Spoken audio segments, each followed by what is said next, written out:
Hi, I'm Steve, I'm Natalie. and this is Base Reality.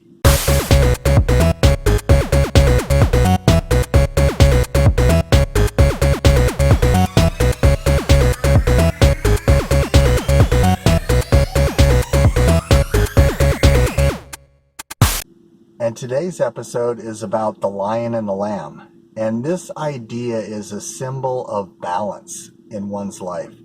So the lion represents strength and power. And this isn't strength and power over somebody.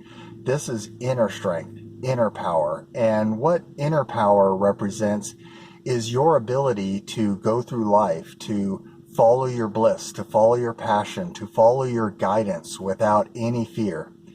And the lamb represents innocence and defenselessness. So you were created defenseless, or you were created innocent by God, and you're innocent forever. So the idea is there's guilt, there's unconscious guilt as we enter this physical reality, and that's always in the background.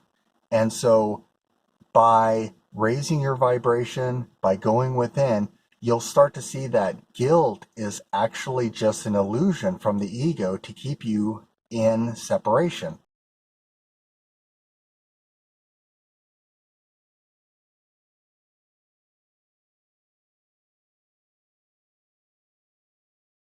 So the lamb is really connecting with your innocence, your divine innocence. And because we're starting to move into our inner strength, we're starting to realize this is a dream, this is an illusion, that other is ourself, then we become defenseless because there's nothing to attack. There's no enemy out there. And so the only reason it seems like there's attack inbound is because at some point we toss the rock out.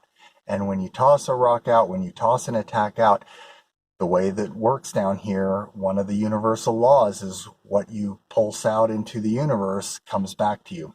So it's not an attack coming unprovoked or unsolicited. This is just a reflection. And so in these new energies, this integration is key to the ascension. So you have the masculine and feminine coming together. A lot of people think the masculine is male, feminine is female, but in each person, the masculine and feminine need to be balanced. And you can see that in the Gospel of Thomas when Jesus talks about the male and the female becoming one.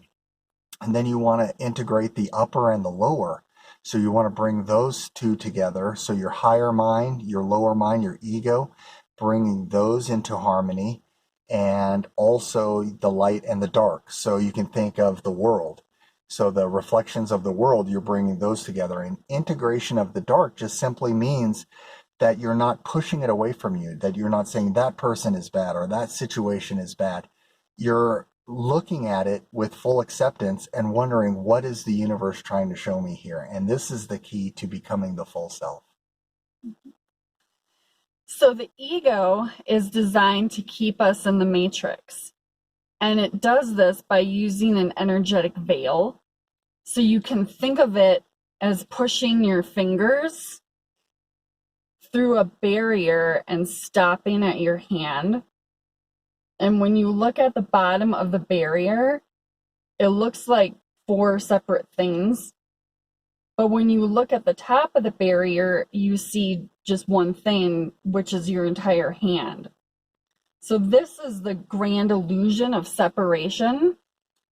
And we are all one, but the veil/ego only survives when we believe the false separation, and the ego's main tool is judgment. So this entails taking negative beliefs and projecting them onto others. And this represents weakness and attack and blocks the ascension process, because that other is an aspect of you and you can't just take part of yourself back home. Right. And when I was young, to illustrate this, I was I did live theater acting, and we all had a part to play. So there were actors, there were directors, there were lights people, sound people, props people.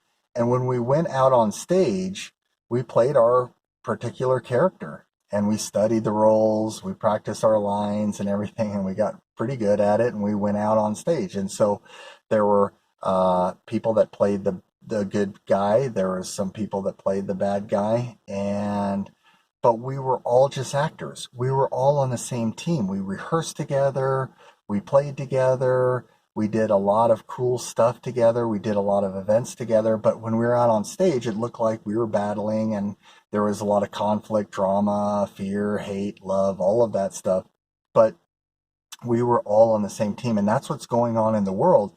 We sometimes hear the term being thrown out there about good actors, bad people doing bad things. And doesn't mean that we have to condone what they're doing, but the idea is when we start to see that humanity just got stuck.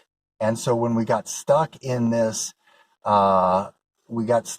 physical world, then some of the stuff that we started to believe started to become so real for us that we couldn't do anything else. We had trouble seeing past the veil. We had trouble seeing the hand. We saw only the fingers. And so we needed help. And that's why you'll see ascended masters and lots of other light beings and light workers coming into this incarnation to help humanity become unstuck. So we're literally all on the same team. And again, it's not about condoning the bad, but it's about using that, what we're seeing in the world, this negativity, to pivot and to say, well, what would we like? We want an honest financial system, a fair one that's prosperous for everyone. We want healthy food. We want organic gardens. We want a good medical system that talks about holistic nutrition and all of this other stuff. So that's what you want to put. That's your inner strength, is to follow what is this, so you can look at the world, see where it's hurting, where it's having trouble, where it's corrupt, and then start to visualize what is the correction for that, what is the transformation, and give those people that fell deeper than maybe some other people that are doing some bad things, give them love, give them compassion. And that's how it raises the world, because you can think of the whole world as basically one mind. So there's only one mind down here. And Erwin Schrödinger talks about this in one of his quotes, where he talks about multiplicity is just an illusion. In reality, there is only one mind down here. So if there's only one Christ mind, that means there's only one ego mind down here, or one mind that's been, its lens is kind of clogged up. And so when you start to raise your vibration, and you can think of it as taking a big stone and throwing it into the middle of a pool, you'll see those ripples go out to everybody. So when you start loving people, when you start giving compassion, when you start becoming more fearless, following your bliss, following your passion, that ripples out to everybody, and everyone gets nailed by those beautiful, powerful energies. And whether they choose to act on it or not, it now comes into their awareness. And the more people that are doing this, the more people that are sending these ripples out, these light workers that are doing all of this work, you're going to see more people raising their vibration. You're going to see the world change. And that's how we clean this world up. It's not by going out and fighting things, because then we stay in a loop with it again, because we're making it separate from us, like the fingers. Instead, by seeing the wholeness in all of us, that's how we raise this world up, how we raise everyone and bring heaven to earth. Mm-hmm. And another powerful side effect of being the lion and the lamb is it creates a very powerful merkabah, which is an energy field that is always surrounding you. And when we're coming from the heart center, or the heart mind, because it's a second brain in your body, that field transforms people, places, and things around you, because it exposes the Christ and the God that is just beneath the illusory physical veil. So conflict can only exist beneath the veil, where the fingers are, if you remember our little diagram here. Therefore, when you see the whole hand in the other, conflict is impossible, because it is replaced by the eternal peace of God. And some mantras that you can use while you're going through life, because that physical veil is pretty tricky. I mean, those little smoke and mirrors, it's kind of like the Wizard of Oz with, the whole wizard, and it looked like there was this big, powerful being, and it turned out it was just this old man, pulling some strings behind there. And that's kind of what the world is. It looks like this world is, oh my gosh, there's so much this and there's so much that. But it really is, when you just start looking at it, the conflicts in Ukraine and Russia, just say, God is, and ask to be shown why this is being played out, and how you can bring your love, how you can bring your compassion, how you can bring your transformative vision to that, to see, to burn a hole through that veil, to see God there, to see God there, to see God there, and stay in your heart. And that's just incredibly powerful. And that's living in acceptance, because you're accepting that that's there for a reason. The universe doesn't make any mistakes. And that is the lion. And that's the lamb. So we love you all so very much. Thanks for watching, and take care. Create, appreciate, and radiate.